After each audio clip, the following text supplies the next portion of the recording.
Alors François, on a vu et on en a parlé tout à l'heure que ça va avoir évidemment des impacts en interne pour les organisations et en particulier pour les salariés qui vont peut-être évidemment se tourner vers leur gestionnaire de paye, vers les responsables RH. Donc déjà les impacts pour les gestionnaires de paye que vous avez anticipés chez ADP en étant proactif. C'est sûr que là on vient d'avoir une explication assez complète par Stéphane, Emmanuel de l'ensemble des modifications. Et c'est clair que les gestionnaires de paye, les responsables de paye, les équipes paye vont être les principaux concernés. Je crois que tu as un micro qui fonctionne, François, si tu veux te saisir du micro HF. Voilà, ce sera peut-être plus pratique. Celui-là, c'est mieux. Donc effectivement, on va avoir un certain nombre de contrôles à effectuer. On peut penser que les gestionnaires de paye, les équipes paye, les services paye vont être les plus sollicités. Et il y a plein de questions qui vont se poser. Vu d'un premier abord, ça paraissait simple. On applique un taux qu'on reçoit de la DGFiP et puis on l'applique sur le net fiscal et puis ça fait un montant prélevé. Bon, ça c'est le cas simple. Je crois qu'Emmanuel, tu l'as dit tout à l'heure, le diable est dans le détail. Bien sûr, on l'a vu, il y a des salariés pas éligibles, il y a des salariés pour lesquels on n'aura pas reçu de taux, pour lesquels il faut appliquer un taux barème, il y a des situations particulières, les apprentis, les expatriés, il y a un rapprochement à faire avec la comptabilité, il y a bien sûr la mécanique du prélèvement, de la date, de l'exigibilité, du respect de l'exigibilité, il y a les fameux accusés de réception que tu nous as montré tout à l'heure, Emmanuel, et qui était magnifique. Bref, il y a toute une cinématique, il y a finalement tout un process de contrôle. Et on peut penser qu'effectivement, les gestionnaires de paye vont être fortement sollicités pour être capables de gérer, de répondre à l'ensemble de ces questions-là. Sachant que, il y a quand même, on est dans un régime dans un régime fiscal avec des pénalités. On a la responsabilité en tant qu'entrepreneur de respecter les délais, la fiabilité. Parce que Stéphane était très sympathique, mais voilà, bien sûr, il faut être dans les clous. Comme avec l'URSSAF ou comme avec les caisses de retraite, il y a des règles à respecter, des règles donc des délais, et donc il y a des pénalités qui s'appliqueraient si on était en retard ou s'il y avait des erreurs. Donc tout ça, ça va être des contrôles en plus. Alors ces contrôles, nous on a fait des tests l'année dernière, enfin cet été là, et puis on a pu regarder un peu ce qui se passait. On a considéré que sur le temps de contrôle d'un gestionnaire de paye, on va rajouter un peu de charge, on va rajouter 5% de charge. 5% de son temps, en plus de la paye, en plus de l'URSSAF, en plus de la DSN, en plus d'un certain nombre de contrôles, il y a 5% du temps de plus qui va devoir être consacré à le contrôle finalement de mon prélèvement à la source. Comment je vais contrôler mon prélèvement à la source? C'est ce que disait Emmanuel Morisson-Couder à l'instant. Voilà. Une charge Donc supplémentaire. Ce sont les enjeux pour les gestionnaires de paye. Et c'est ceux auxquels nous allons essayer de répondre avec ADP. Et puis il y a les enjeux pour les salariés, je crois que là on en a bien parlé, il va y avoir plein de questions. Je pense qu'il va y avoir des salariés qui vont se poser des questions sur le barème. Pourquoi j'ai ce barème? Pourquoi j'ai ce taux-là? Est-ce qu'il est bien normal? Il va y avoir des confusions. J'ai donné un taux, je suis allé sur le portail d'impôt.gouv, j'ai changé de taux, mais il n'est pas encore pris en compte. Pourquoi? Parce qu'il n'est pas pris en compte tout de suite, parce qu'il y a un délai de 60 jours, et qu'il sera pris en compte dans la paye de M+2. Et donc il ne sera pas pris en compte immédiatement, évidemment, dans l'immédiateté de votre changement sur le portail. Ce n'est pas possible. Donc il y a quelqu'un, forcément il y a un gestionnaire de paye qui va se retourner vers son service de paye et qui va dire mais je ne comprends pas pourquoi c'est pas ce mois-ci. C'est pas ce mois-ci, il va falloir pouvoir le justifier. Et puis bien sûr il y a la crainte d'erreur pour les gens non imposables, il y a des impacts sur le foyer fiscal, il y a aussi des salariés qui sont pas que salariés mais qui peuvent être aussi auto-entrepreneurs, donc ils vont avoir des questions à poser par rapport à leur mode d'auto-entrepreneur. Il y a les multipériodes d'emploi, tu en parlais tout à l'heure Emmanuel, ça va être un peu plus compliqué pour eux à comprendre. Et puis il y a tout simplement la lecture du bulletin qui va être un peu plus complexe. Alors, donc il y a plein d'enjeux, d'enjeux pour les entreprises, pour les gestionnaires de paye et pour les salariés.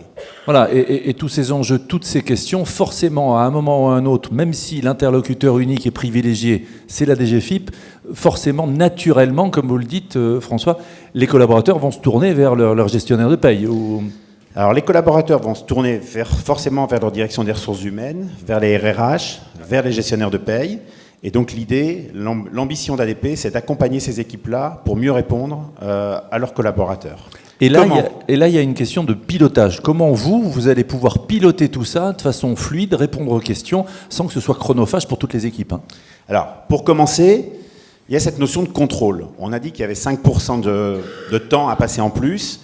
L'idée, évidemment, c'est d'être à la fois fiable et productif, de ne pas y passer trop de temps, et d'être capable de contrôler correctement tout ce qui se passe dans mon système de paye pour être sûr qu'effectivement, tous les points qu'on a évoqués sur la page d'avant, les notions de barème, les notions de neutre, les notions d'expatriés, les notions de stagiaires se passent bien.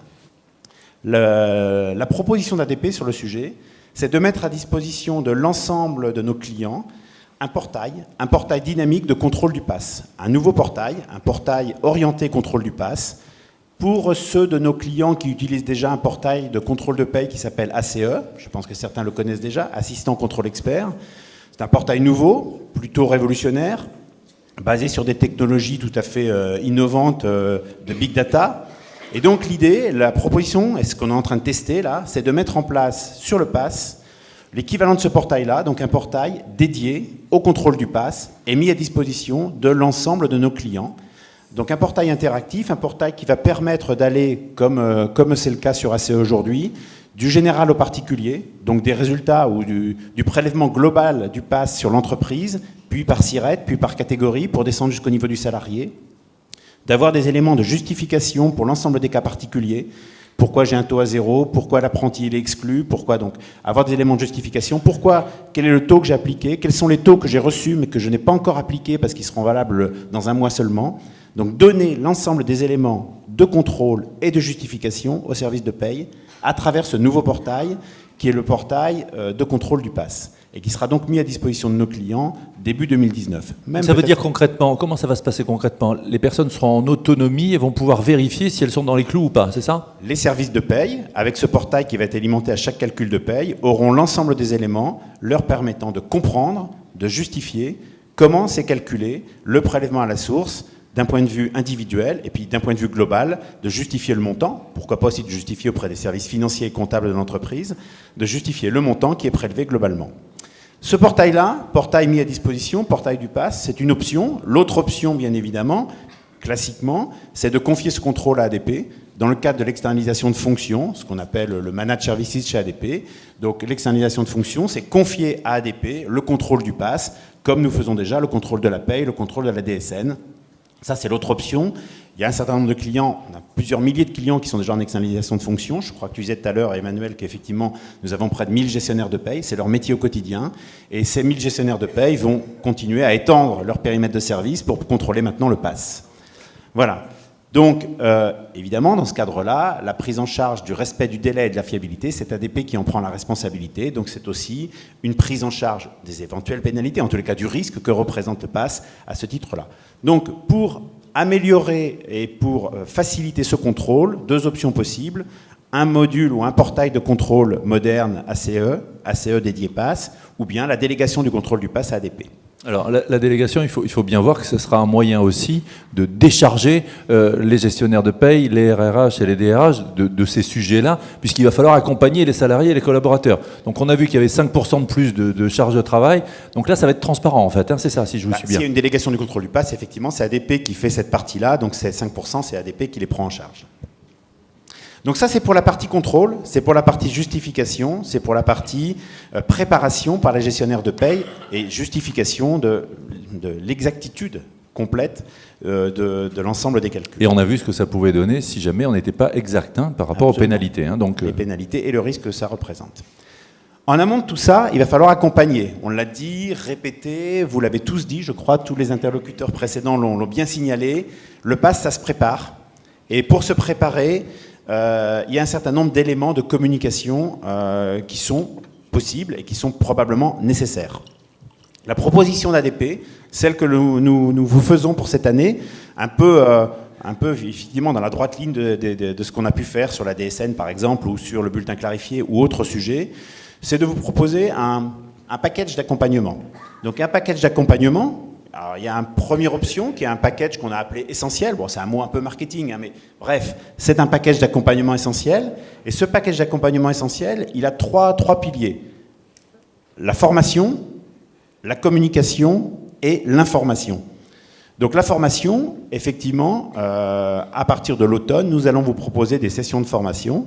Des sessions de formation qui vont être orientées expert paye d'un côté pour comprendre comment se calcule le pass et comment je vais contrôler le pass à travers des outils et le portail ADP. Donc ça, c'est une formation, on va dire, expert. Et puis une autre formation plus orientée RRH qui va être comment je peux répondre aux questions des salariés, aux diverses questions des salariés qu'ils vont me poser par rapport à l'ensemble des cas de figure possibles. Donc ça, c'est une formation plus orientée, j'allais dire, liste de questions clés, compréhension fine des mécanismes et être capable de répondre aux salariés. Donc ça, c'est la partie, le volet 1, le volet formation.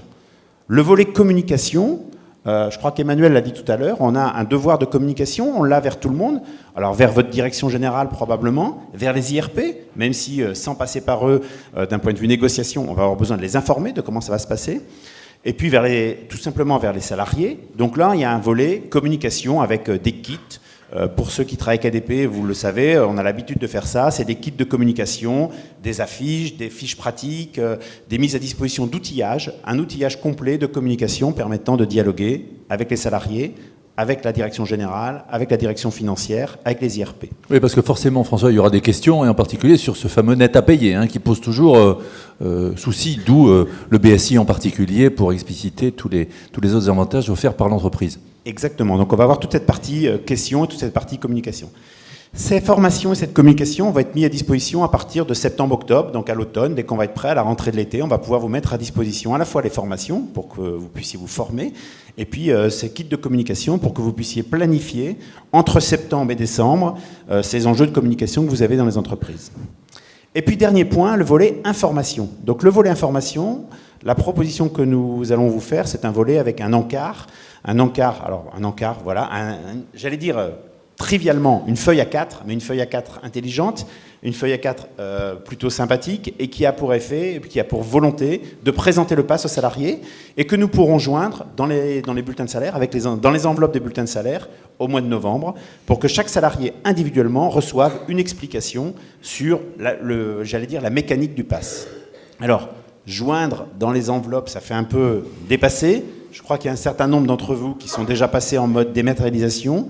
On est très attaché avec ADP à avancer très vite sur la partie paperless, donc plus de papier, donc dématérialisation complète, digitalisation du bulletin de paye. Je crois qu'il y a beaucoup d'entre vous maintenant qui sont en DigiPost, donc évidemment qui sont avec notre solution de dématérialisation du bulletin de paye qui s'appelle DigiPost. Évidemment, cet encart, il accompagnera pour ceux qui sont sur DigiPost, on le recevra sur DigiPost. Pour ceux qui ne sont pas encore sur DigiPost, je vous invite à regarder cette offre-là d'ADP. Je pense qu'aujourd'hui, c'est vraiment ce qui est dans l'air du temps et ce qui est, je pense, le plus écologique d'ailleurs. Voilà, alors ça c'est pour la partie, je dirais, le pack essentiel. Donc, formation, communication et puis information salariée. Mais ça, je dirais que c'est la présentation, la proposition de base.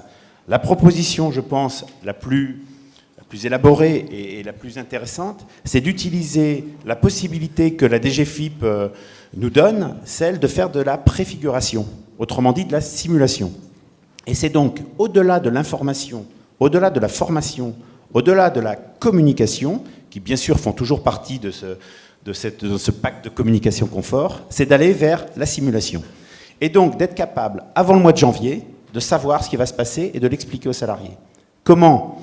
Eh bien, nous, ce que nous vous proposons, c'est qu'à partir c'est que sur le mois de novembre, nous puissions vous accompagner avec une simulation dite expert, c'est-à-dire que nous puissions délivrer au service de paye, à travers le portail dont je vous parlais tout à l'heure, délivrer au service de paye une simulation sur l'ensemble des salariés, une simulation du pass, avec les taux réels, ceux que nous aurons reçus de la DGFiP fin septembre, que nous appliquerons sur le net fiscal de novembre, et qui donneront donc une simulation pour les services de paye, pour que les services de paye puissent savoir, comprendre, analyser, se préparer à l'ensemble des cas de figure, et éventuellement corriger, faire des corrections, travailler avec ADP sur des ajustements, bref. C'est une phase de préfiguration, une phase aussi, on pourrait dire, de test, en grandeur réelle, sur l'ensemble des salariés. C'est un peu des pilotes et la vraie vie avant le 1er janvier, quelque part. Hein. C'est la vraie vie avant le 1er janvier, sur le mois de novembre, que d'ailleurs nous pourrons étendre sur le mois de décembre. Sur mon slide, on ne le voit pas, mais cette simulation expert, on la fera probablement, certainement, même en novembre et en décembre. Donc on aura 2 mois de vrais tests en grandeur réelle. Mais en décembre, on ira un peu plus loin. Et je crois que là, c'est la vraie différence et c'est ce qu'on peut apporter de mieux au niveau de nos salariés, c'est qu'en décembre, nous voulons proposer aux salariés, nous voulons vous donner l'opportunité de proposer à vos salariés un bulletin de paye simulé. C'est-à-dire qu'en plus de leur bulletin de paye classique du mois de décembre, il y aura un deuxième bulletin de paye. Alors, on ne l'appelle pas un bulletin de paye, parce que ce n'est pas un bulletin de paye, c'est une simulation.